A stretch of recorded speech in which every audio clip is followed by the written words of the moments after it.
Alright, so tonight we're going to be attempting to recover this van on this mud hole here, right outside of the shop. Got about 30 feet out and just sunk right to the friggin' bottom. No matter how hard I let this freeze up, it don't pull out. So I unhooked it.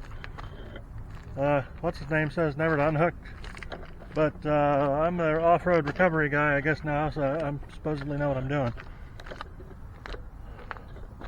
So I got the Harbor Freight kinetic rope, kinetic strap hooked up to the one side of the engine cradle. It's still got some metal to it. It ain't totally rusted off it.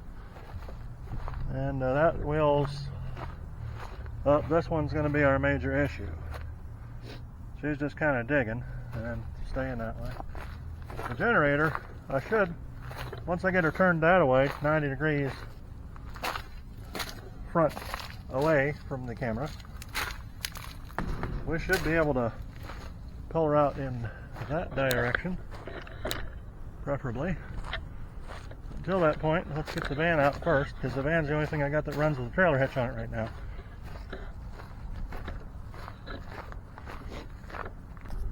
All I gotta do is pull it like 10 feet forward, just far enough to get out of that little hole.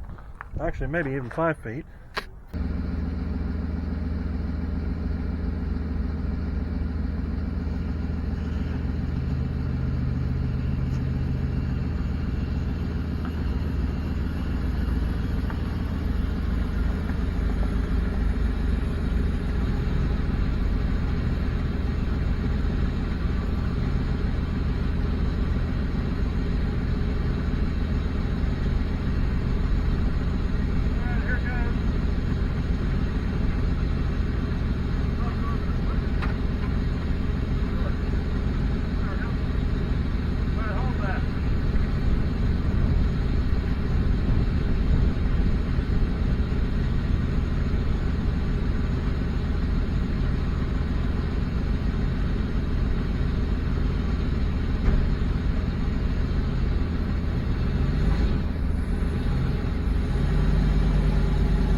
Harbor Freight Badland kinetic strap rope thing. This is why you always want to have a kinetic rope with you. You get that thing a little bit of a pulling, man, it pulls it right out. It's amazing what you can do with this thing that you can't do with a tow strap or a chain without busting it or damaging your vehicle or yourself, which I've seen people do on the internet and in real life. Alright, I'm going to put this away. I'm going to try to drive that off.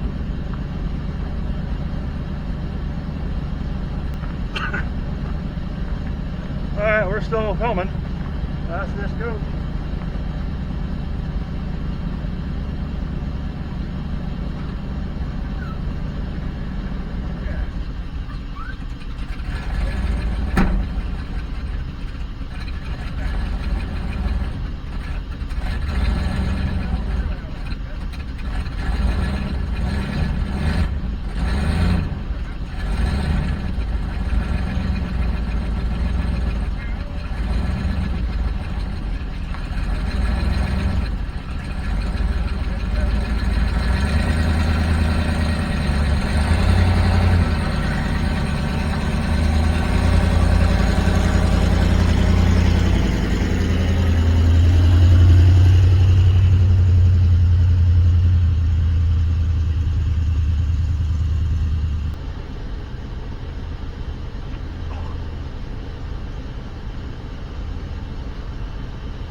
Back around the building by the generator here.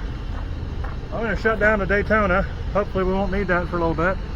I'm going to try to point that generator toward the back end of this van a little bit better. Try to keep her on the solids and then get it hooked up. Let's see what happens. Well, there it is. That was the first off-road recovery of the Daytona. Let's see if we can make it a complete one.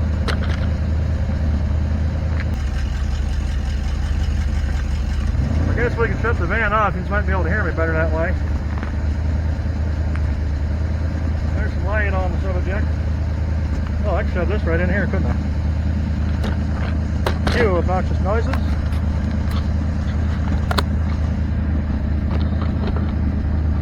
Wrecking bug, oh, and there she be.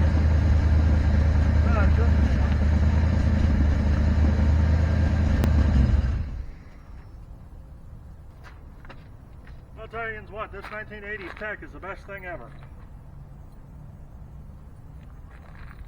I mean, it's a pain in the ass to get working, but once you get it going, once you get it figured out, you know, it's usually not too awfully difficult to keep it that way.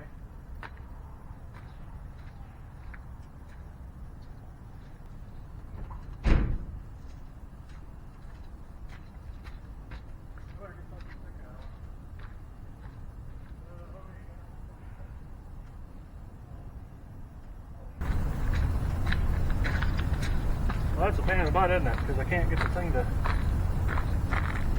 turn that way because it's too muddy. Alright, let's see if we can rotate this just a hair.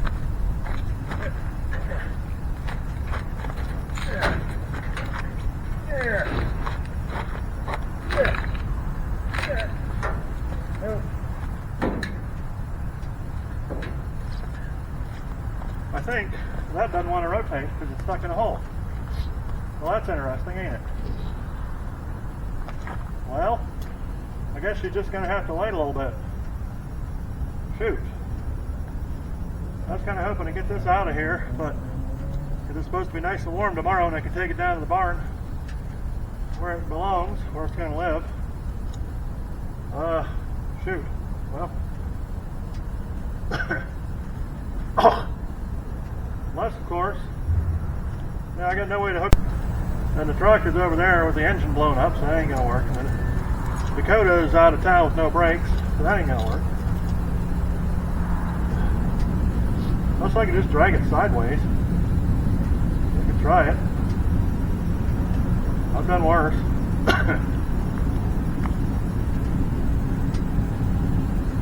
Just drag it that way and then...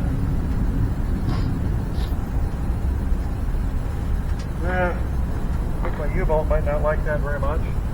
Again, it's welded, it shouldn't matter.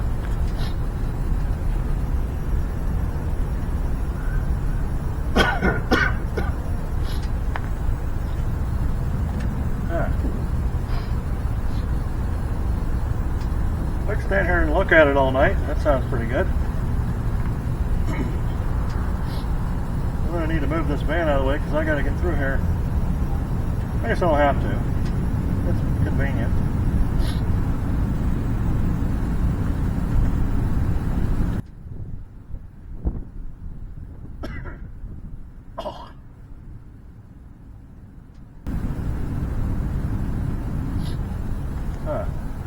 Oh wow, the cement block I used to stick that tongue gun on sunk too.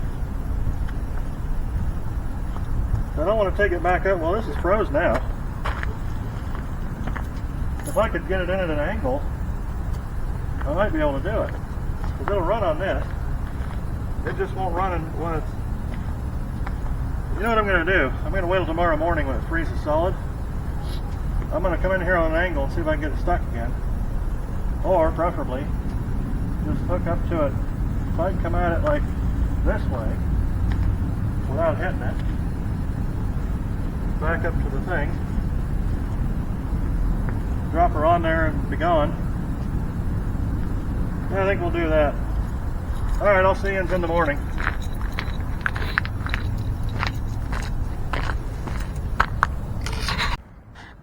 Okay, it's tomorrow, and I didn't have time to mess with it until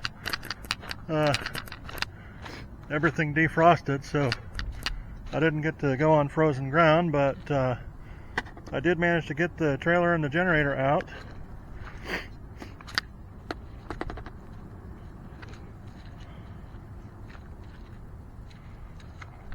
Alright. A little bit of a mud hole here, but she'll be alright. It's so squishy back here, it'll just fill itself right. See, it feels firm when you're walking on it, but if you get on the wrong spot, then you'll just sink right into it. And this is actually part of the old equipment lot, or the lay down yard or whatever. Anyway, it was a construction company, and they had all their equipment back here, and it was just crushed rock and, you know, dirty fill, because, you know, like coal and bricks and friggin' pieces of houses and everything else sticking up out of the ground, and nails. I gotta run back here every couple of months with a magnet on wheels just to get all the dang hardware that's filtered up through the ground out of it. There's part of our construction debris. That was before this place owned it. But anyways, so what we got here, I got her out, and I drove up the hill and got stuck again, got her back out. There she be. One van, one generator trailer. Now, problem is going to be, back in this trailer, I can get it into the property, but I'm not going to be able to get it back behind the barn, because this van is way too dang long to fit there, and it's also probably not going to drive there. So I'm going to have to stick me either fix this truck, because it's short wheelbase and it's got real nice turning radius, or stick me a hitch on the Daytona, which I may just do. I think the hitch on the Daytona might be the better way to go. I need to weld a piece of the frame back in underneath one of the idler arms for the steering on the van, because it broke loose because it's rusted completely off of it. So I'm reckoning this will probably get itself a hitch. I'm probably going to run it all the way out there behind the van, and then once I get out there I'll maneuver it with this, because this is nice and short, and it's also got the mud tires and the posi and whatnot. But I got to figure out how to stick a hitch on this. I don't have a straight chunk of frame back here, and the part that is sort of straight is occupied by some other stuff. So we'll have to figure out how to do that kind of thing. If I can do it, I might need to move this bumper or whatever, but it's not really mounted that well. It's just for legal compliance.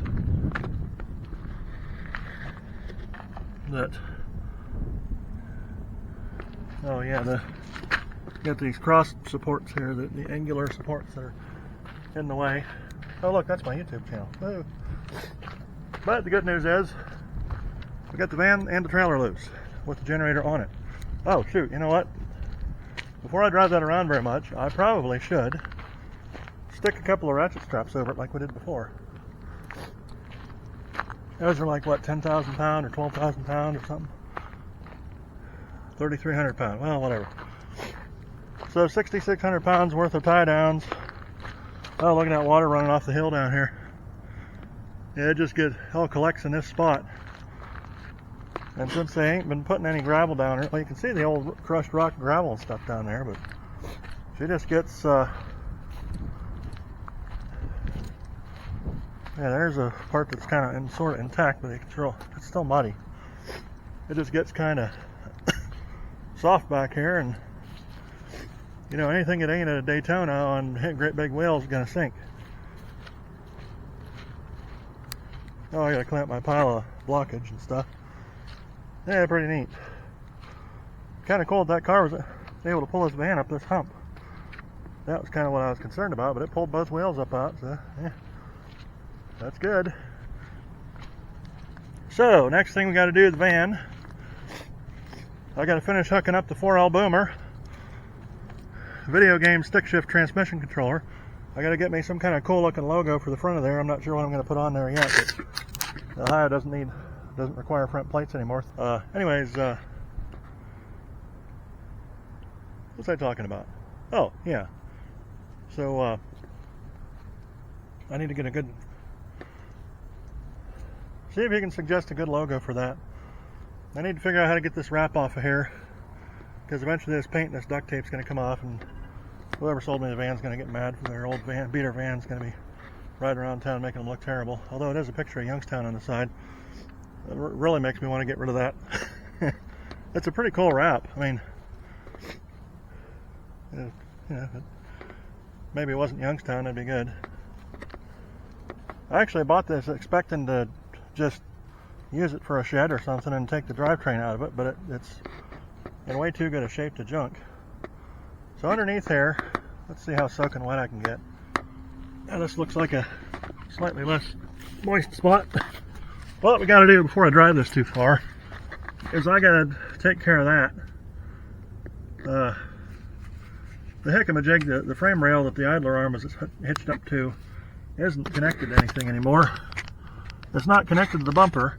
It's also not connected in behind there, so it just kind of moves back and forth whenever you want it to. Well, I kind of don't want it to. Also, it's got the brake line attached to it, so I probably should fix that before it loses the brake line. Looks like the control arm is okay, but it's not the best. We'll get it fixed. I'll just put that 1 ton underneath it, and that'll fix everything. But to do that, I have to get it. I can't work on it here. I have to get it to the barn. So basically, I think what I'll do, I'm going to get some L channel, and this is solid enough to weld to. This here is solid enough to weld to, and this has actually got a little bit of metal left on it still, just rusted through right here. There's the bad spot right behind it. So I'll just get a jack and a couple of come-alongs and bring the car up here. Actually, I'll probably drive it down on top of that concrete pad by the drain. I'll just winch around and screw around and just weld some plating in, and that'll get her to the barn. I only got to go 42 miles or so. She'll be alright. Everything else is okay. I mean, the dang thing's brand new. It's 98,000 miles on it. This is kind of rough, but that's not really mission critical unless you run into something, at which point the whole thing's going to collapse anyway, so it's not kind of a moot point. I got to work on that exhaust. I got to weld that up the rest of the way, but I mean, if I keep the windows open and it's got enough, I'll leave the dog box off it. It's got enough airflow going through there, it doesn't bother me any. Plus it's ethanol anyway, so ethanol doesn't seem to be as poisonous as gasoline fumes are. So that's, or any kind of hydrocarbon. The heavier the hydrocarbon is, the more sick I get from the fumes. Just being near it, like I can't go in the same garage a diesel's been driven in for quite a while. But there she be. The Speedy Wiener's still in there. It's running okay. I finally figured out the ignition problem. Just the manual was wrong. Well, I was reading the Megasquirt manual, and the Megasquirt and the Speedy Wiener are kind of off.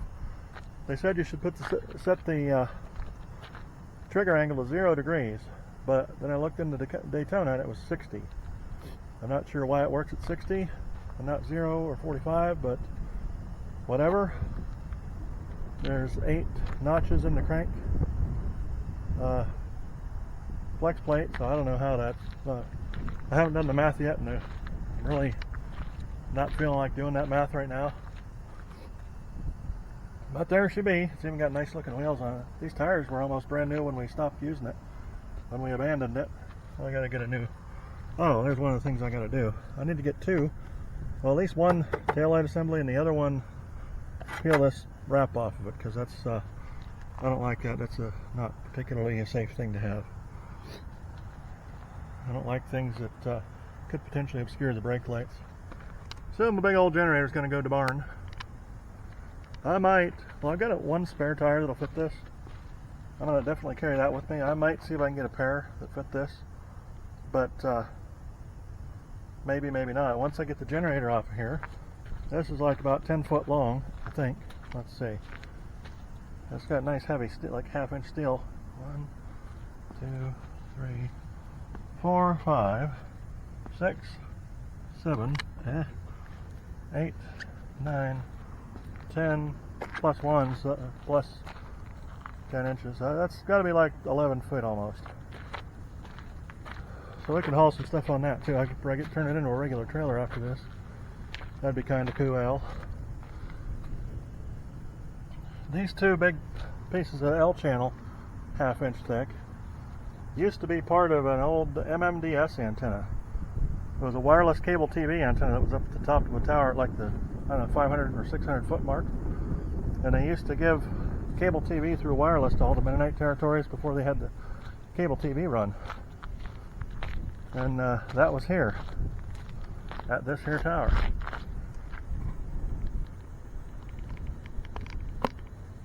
With all these fancy blinking lights on it. And as an added bonus, I'm not sure if it'll work or not, but, well, I know it'll work because I've tested this and it's got at least 8 or 9 LNBs that are still aligned with and functional, aligned with working satellites. So if you've never seen a Simulsat up close, these things are big. And the last I heard from the boss, he doesn't want it. He wants it gone.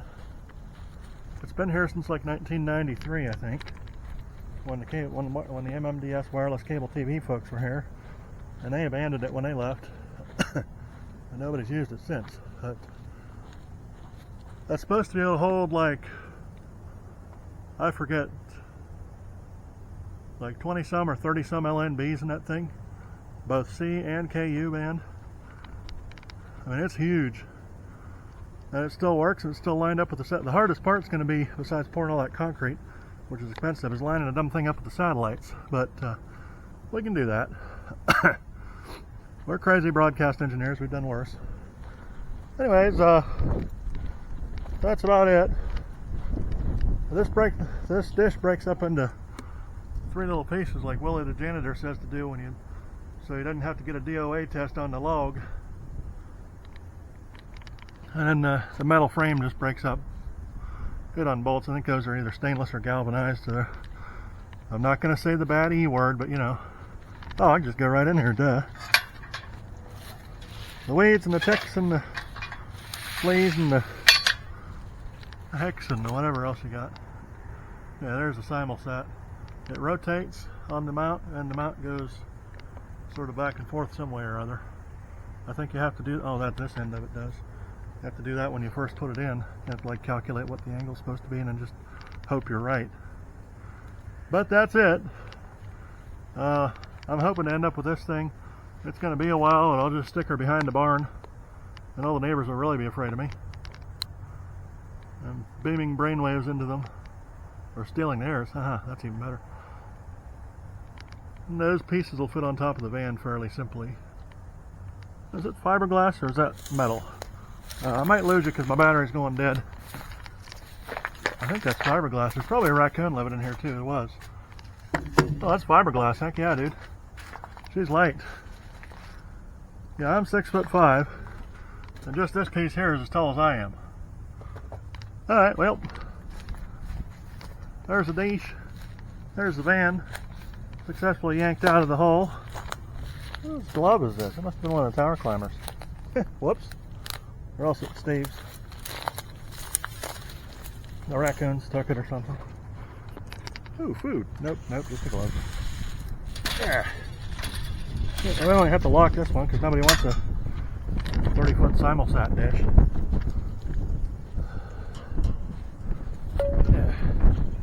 Somebody had cat food. The raccoons brought that here too. Well, there she be. I'll see you later.